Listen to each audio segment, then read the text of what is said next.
seja bem-vindo ao Vida Saudável. É com muita alegria que a gente começa a ser exibido aqui em Caruaru e outras cidades do interior de Pernambuco.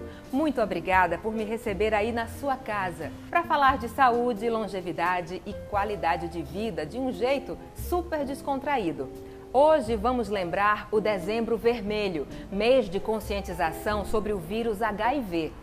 Desde 2012, Pernambuco não consegue reduzir o número de mortes provocadas pela AIDS.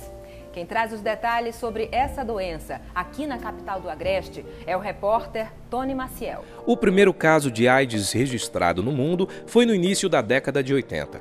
A AIDS foi inicialmente relacionada a grupos de risco. Homossexuais, prostitutas, dependentes químicos e hemofílicos eram as maiores vítimas do contágio. Por essa percepção, a doença acabou sendo disseminada com a falsa ideia de que quem não pertencesse a esses grupos estariam a salvo da AIDS. Alguns jornais da época tratavam a doença como câncer gay. Casos em pessoas famosas ficaram conhecidos e causaram muito medo na população, já que na época pouco se sabia sobre a doença e não existia um tratamento. Atualmente essa realidade mudou. 20 anos de evidências mostram que o tratamento contra o HIV é totalmente eficaz. Significa dizer que se o paciente fizer o tratamento com os antirretrovirais e tiver a carga viral indetectável, ele se torna praticamente impossível de ser transmitido por meio sexual. De acordo com a UNAIDS, em 2017, cerca de 1,8 milhões de pessoas vivem com HIV na América Latina, sendo registradas 100 mil novas infecções pelo HIV no ano passado. Atualmente, o contágio pelo vírus do HIV tem aumentado muito em heterossexuais e os dados apontam que toda semana, cerca de 7 mil mulheres jovens entre 15 e 24 anos são infectadas pelo HIV em todo o mundo. A gente está de portas abertas para acolher, independentemente do sexo. Para as mulheres, a gente faz a orientação da seguinte forma: se tem vida sexual ativa e para aquelas que o parceiro não faz adesão ao uso preservativo, então que pelo menos uma vez por ano venha para realizar os testes rápidos para HIV. É uma prevenção? De certa forma é. Por quê? O teste não vai dizer àquela paciente que ela está apta a transar sem camisinha ou vai dar imunidade para ela, mas que caso ela descubra, com antecedência ou de forma precoce, a gente possa indicar um tratamento mais adequado, mais rápido possível. A gente tem priorizado os PSFs da zona rural, mais distantes aqui do centro. Porque assim, o CTA funciona no centro da cidade o dia inteiro, de 7 da manhã às 5 da tarde. A gente para o horário de almoço, para de realizar a coleta, mas algumas pessoas ainda ficam com resistência de procurar a unidade. Então, a gente fez a descentralização dos testes rápidos para a atenção básica. Esses prioritariamente fazem de gestante dos seus parceiros. Porém, em situações mais específicas, o médico faz a indicação de fazer a testagem rápida lá. E nós, enquanto CTA, temos levado ações de CTA itinerante para essas unidades de PSF, que são mais distantes, e para outros parceiros, tipo SESC, SENAC, quando solicitam. E a gente tem levado essas campanhas para mais próximo da população, para que, assim, elas sintam mais à vontade de fazer o teste rápido. Aí, você acompanhou a reportagem do Tony Maciel, dados bem preocupantes também aqui em Caruaru. Quem vai esclarecer um pouco mais esse assunto aqui com a gente é a doutora Eline Gomes, infectologista. Que bom você estar aqui com a gente, viu, doutora? Obrigada. Bom, para começo de conversa, eu gostaria que você começasse explicando a diferença entre vírus HIV e AIDS. Para muita gente é a mesma coisa, mas a gente sabe que não é, né? Isso, não é. Então, ter a infecção pelo HIV é diferente de estar com a síndrome da imunodeficiência humana, que a gente conhece como AIDS, né? Então, o HIV, ele pode causar a infecção e a pessoa, inclusive, não ter sintoma algum, né? No início, pode fazer um quadro como se fosse um quadro gripal, que é a infecção aguda. Então, a maioria das vezes a gente não dá o diagnóstico da fase aguda. E depois, se não tratado, com o passar dos anos, essa infecção pode evoluir com depressão do sistema imune e evoluir para o que a gente conhece como AIDS, que é um conjunto de sinais e sintomas, não é uma única doença. Então, por isso que a gente chama de síndrome, né? Então, é uma síndrome de imunodeficiência e aí a pessoa pode ter vários adoecimentos por infecções que a gente conhece como infecções oportunistas e neoplasias também. Apesar dos avanços em relação ao tratamento da AIDS, no mundo inteiro e também aqui no Brasil, ainda é grande o número de mortes provocadas pela doença. Isso também mudou em relação às pessoas que são vítimas, a idade, o gênero? Explica um pouco pra gente. Isso, assim, do ponto de vista mundial, a gente conseguiu reduzir um pouco a mortalidade por conta do acesso ao tratamento, né? Que é o conhecido como coquetel, as pessoas conhecem como o conjunto de comprimidos, né? Que a gente toma e que hoje vem melhorando a cada ano, né? Então, hoje o que a gente usa no Brasil é o que está sendo usado nos países de primeiro mundo, né? Hoje a pessoa que trata o HIV, ela trata com apenas 2 comprimidos por dia, ou 1 comprimido por dia. Então, isso é muito fácil de tomar, com poucos efeitos colaterais. Mas ainda no Brasil, a gente tem muitas pessoas que morrem por AIDS, o que não era para estar mais acontecendo. Verdade. Então, isso pode ser explicado por alguns problemas que a gente tem dentro do sistema de saúde. E aí um deles que a gente precisa olhar muito é a questão do preconceito, do acesso ao sistema e do diagnóstico. Então, muitas pessoas ainda têm o diagnóstico tardio, principalmente no Nordeste do Brasil. Então, não tem noção de que pode acontecer com você, acaba tendo práticas sexuais desprotegidas, porque é a maior fonte de transmissão, né? No início da epidemia...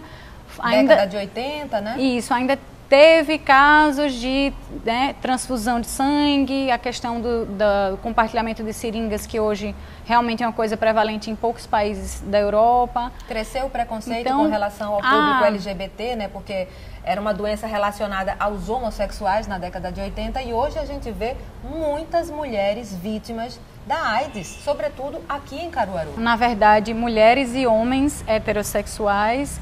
Esse dado que a gente lançou no simpósio, em que a gente analisou o período de 3 anos aqui em Caruaru, e nesses 3 anos a gente viu que 37,5% foram de homossexuais, mas 46% são de um público heterossexual. Então, na verdade, desde o início da epidemia, a gente também viu que já havia a transmissão da mãe para o bebê, né? A transmissão vertical, a transmissão por compartilhamento de seringas, a transmissão por sangue e também casos em pessoas heterossexuais. Só que a imagem do homossexual foi muito forte, né? Então hoje a gente sabe que não é assim e a gente tem um aumento grande na população heterossexual também.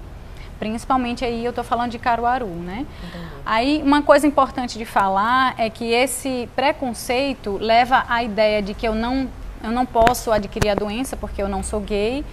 E eu não faço teste, e aí quando eu vou descobrir eu já estou doente, Sim.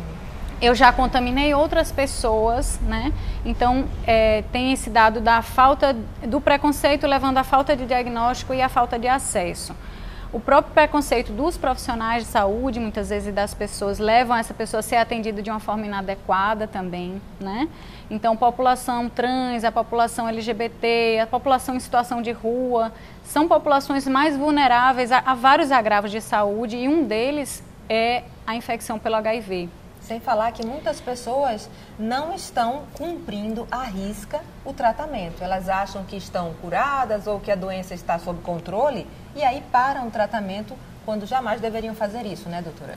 Então uma coisa importante é assim, se você conhece alguém que é soropositivo, o maior apoio que você puder dar é importante. A gente precisa manter a pessoa vinculada ao serviço, precisa manter ela assim com atenção, com amor, com carinho e mostrar para ela que ela não é só aquilo, ela é uma pessoa de uma maneira integral e o quanto mais ela tomar a medicação da forma correta, ela vai ter uma vida normal.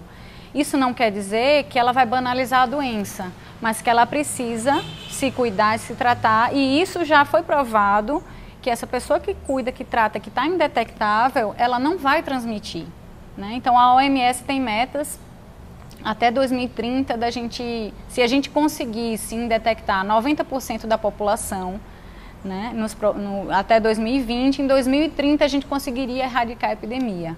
Então isso é um pouco utópico, né, porque a gente tem muita coisa para avançar, mas é um pouco olhar para esse momento, né, aproveitar o Dezembro Vermelho, não só agora, mas esse momento para estar discutindo o assunto e levar informação para as pessoas, né. Doutora, para a gente finalizar, então, eu gostaria que você desse um conselho a quem está em casa nos assistindo agora, de repente alguém que se descobriu soropositivo, que conselho dar a essa pessoa num momento como esse, desse diagnóstico? Tá, eu não sou boa de conselho, mas vou dar 2 conselhos então. Um para quem se descobriu soropositivo. independente da situação, não é o fim do mundo, né, como a gente estava conversando aqui. Então, você vai ter acesso ao tratamento, o tratamento é dos mais simples hoje em dia, sua vida pode, né, voltar à normalidade, vai ter todo um apoio no serviço de saúde, os serviços de atenção especializada que estão espalhados pelo país. Perspectiva que você pode constituir família, que você, usando o tratamento, vai ficar indetectável, né, e que indetectável por mais de 6 meses, a pessoa não transmite o HIV, então hoje a gente sabe disso através de trabalhos científicos. O outro conselho que eu quero dar é para as pessoas ao redor dessa pessoa soropositiva, né? Quem vai namorar, quem vai se relacionar, quem vai abraçar, beijar, familiares, assim, a gente sabe que o HIV não transmite com abraço, não transmite com beijo. Porque o que mata é o preconceito, né? O que mata é a depressão. A gente tem aí um ambulatório que a gente faz com mais de 1000 pacientes e a gente tem quase 80% de incidência de depressão no ambulatório, né? As pessoas às vezes têm dificuldade social e de se incluir e não de tratar com a medicação. Então, tanto a pessoa que é soropositiva, ela precisa estar bem e estar indetectável, isso faz parte da prevenção, como outras tecnologias podem ser usadas para a gente prevenir e tentar controlar a epidemia e realmente lutar contra a AIDS com todas as armas que a gente tem. Doutora Aline, foi um prazer recebê-la no Vida Saudável e esclarecer tantas dúvidas, né, a respeito do vírus HIV e da AIDS, que confunde tanta gente. Muito obrigada. Obrigada a você, queria agradecer a possibilidade de estar aqui. Confira também a mensagem de mais um dos nossos parceiros, a Uninasal.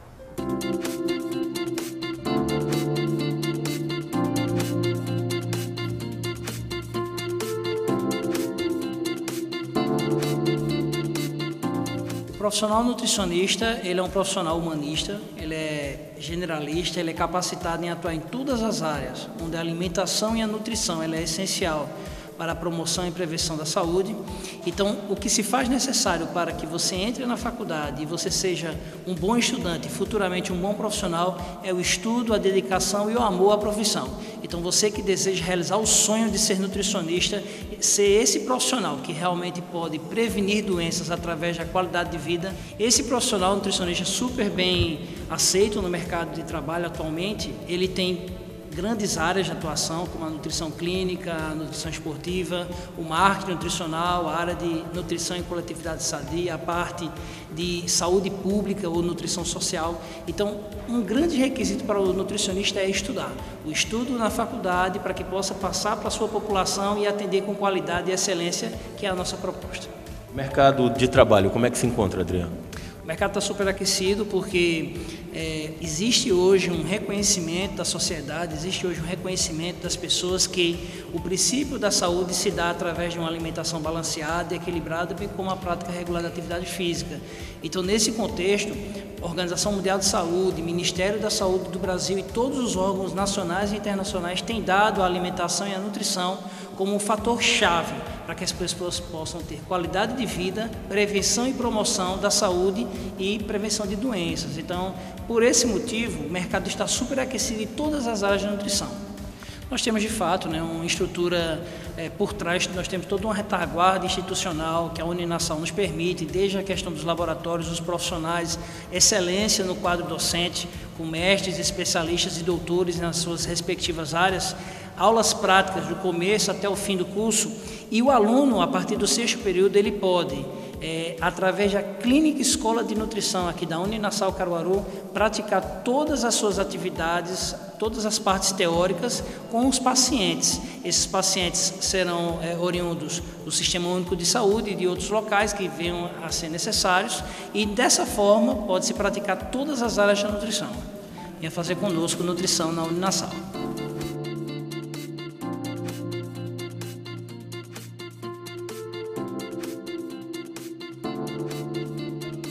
Pausa para o intervalo bem rapidinho. Você confere no próximo bloco. No especial Dezembro Vermelho, uma nutricionista orienta sobre a alimentação correta para pacientes com vírus HIV. E continua ligado porque tem muitos outros destaques na área da saúde para você. O Vida Saudável volta rapidinho.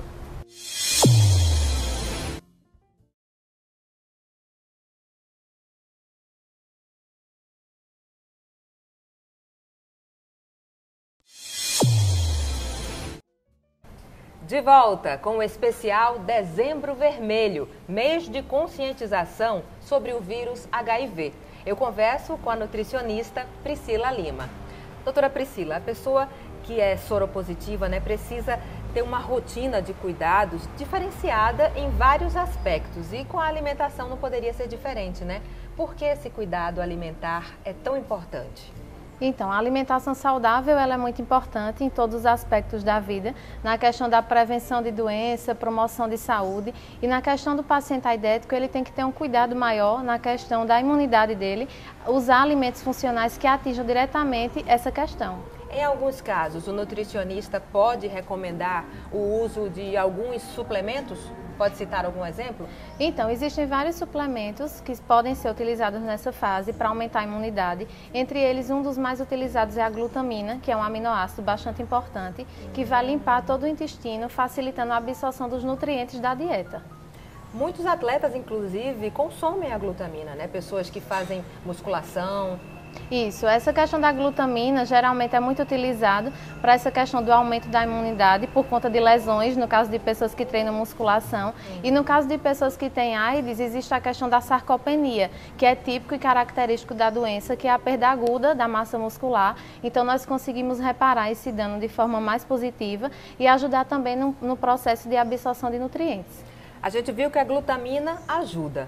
Mas além desse tipo de suplemento, o que é que não pode faltar na dieta de quem tem HIV?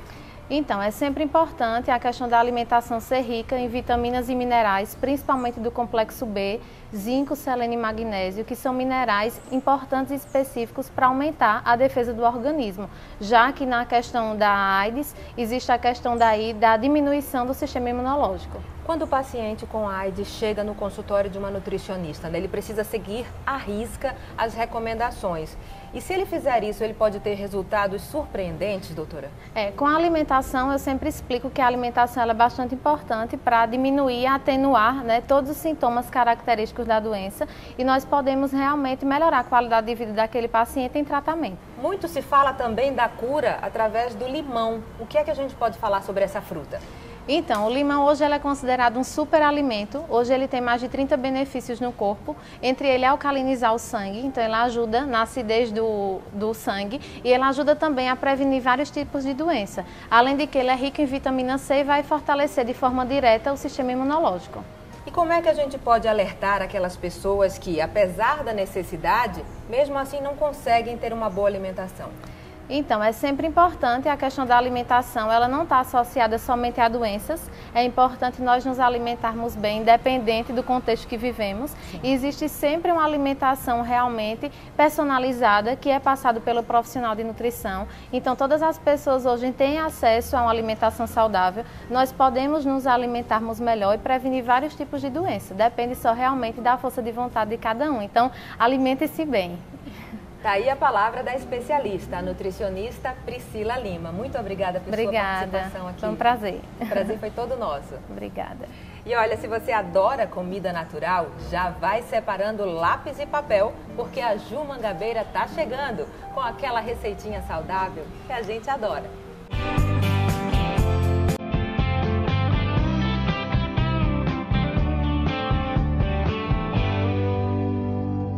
Hoje eu trouxe uma receita para vocês de bolo de milho com geleia de goiaba para comer sem peso na consciência. Essa receita é feita no liquidificador. E o primeiro ingrediente são 200 gramas de milho verde, que é o equivalente a 2 espigas de milho. O próximo são 4 ovos inteiros. Um copo americano de leite, que pode ser desnatado ou semidesnatado, se vocês quiserem reduzir o valor calórico, mas é importante que ele esteja gelado. 4 colheres de sopa de óleo de coco, 1,5 xícaras de fubá em flocos, 50 gramas de queijo parmesão ralado, meia xícara de adoçante culinário, pode ser também algum açúcar funcional que vocês prefiram. Agora eu vou bater até formar um creme liso.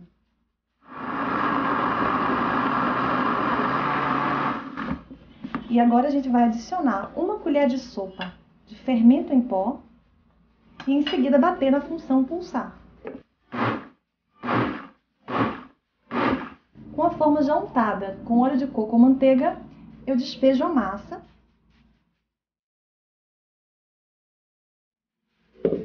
e para finalizar, eu vou colocar porçõezinhas de geleia de goiaba por toda a massa. E eu vou levar ao forno para uma média de 35 a 40 minutos.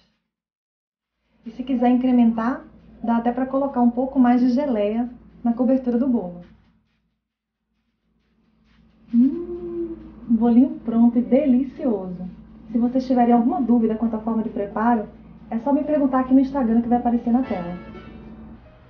Para você que adora as novidades na área da cirurgia plástica, presta atenção no recado do Dr. Jonathan Vidal.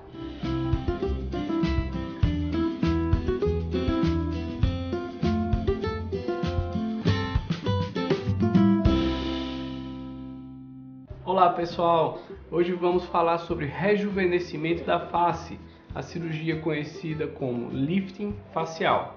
Essa cirurgia tem o propósito de reposicionar os tecidos do rosto e dessa forma diminuir os sinais de envelhecimento da face.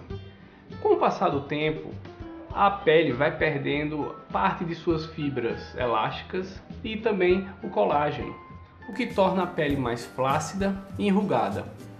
Porém, os tecidos profundos também sofrem com o envelhecimento e fatores como a ação da gravidade promovem a queda da gordura da face e mudam o formato do rosto. Portanto, essa cirurgia está indicada em pessoas com idade mais avançada e com o rosto já mais envelhecido, que precisa então dar essa levantada na pele.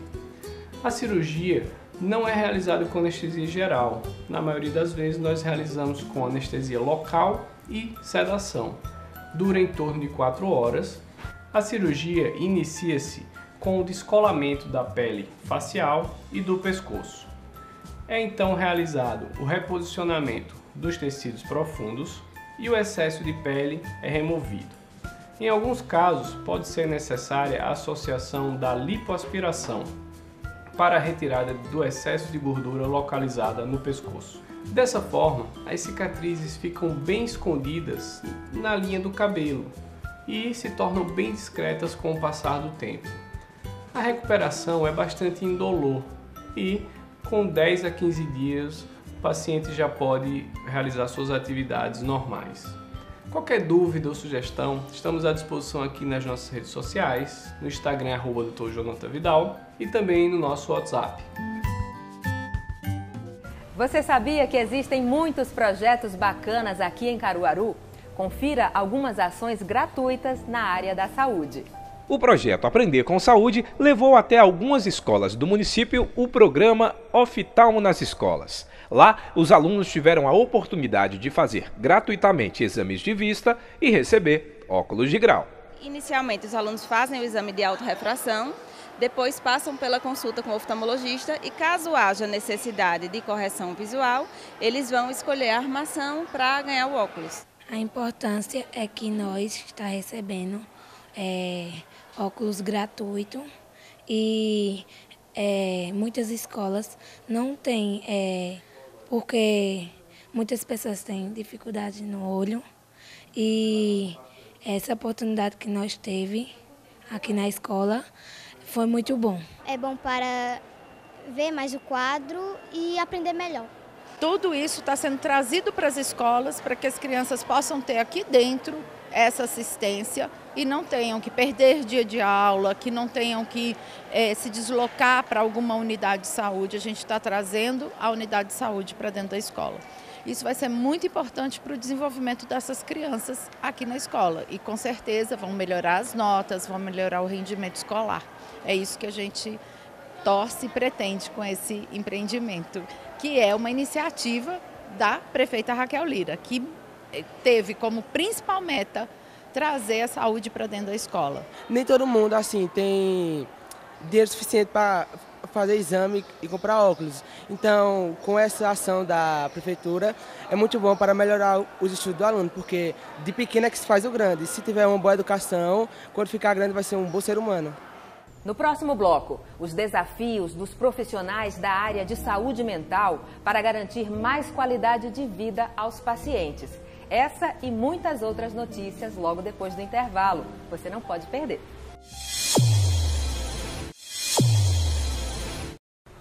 De volta com Vida Saudável para você conferir uma matéria especial com a personal Gica.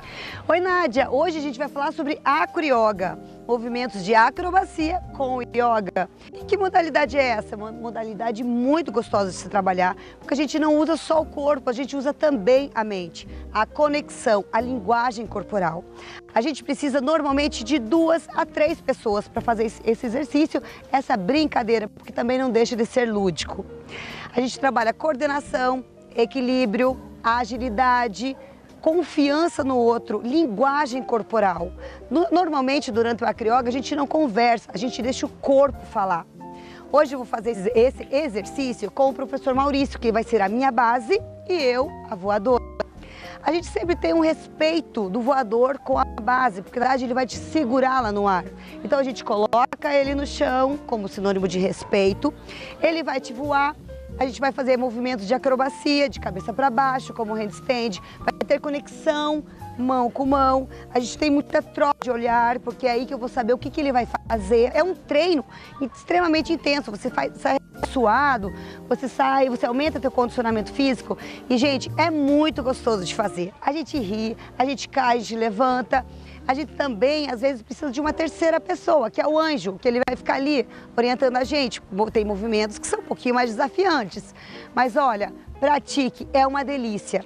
E isso também acontece não só dentro das academias, acontece nos parques, como a gente está fazendo aqui. Você pode fazer na praia, você pode fazer em qualquer lugar, desde que, claro, você faça com segurança. E se você quer praticar o acroyoga, você pode entrar nas minhas redes sociais, @GicaPersonal. Eu posso lá te orientar aonde que você pode praticar essa modalidade tão gostosa. Até a próxima! Aqui você já sabe, né? O Vida Saudável também abre espaço para falar da saúde mental hoje. Oi, eu sou o Carlos, presidente da Novo Nascer. E no quadro Saúde Mental hoje, nós vamos falar sobre o maior inimigo da saúde mental, o preconceito.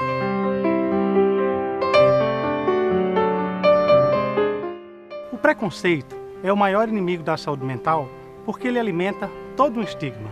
O estigma de que quem sofre por um problema de saúde mental, como uma depressão, uma bipolaridade ou mesmo uma dependência química, não tem mais jeito ou não tem tratamento. Isso não é verdade. Isso não ajuda também nem a família que está sofrendo juntamente com aquela pessoa que passa por esse problema. Na verdade, hoje, nós temos que buscar ajuda, buscar informações. Esse é o primeiro e o maior passo que nós podemos dar em busca de um tratamento e de uma recuperação. Muitas vezes, um familiar pode escutar que um ente querido seu fala que está instável, que sente algumas coisas diferentes na sua vida e pode achar que isso seja algo puramente da cabeça dele.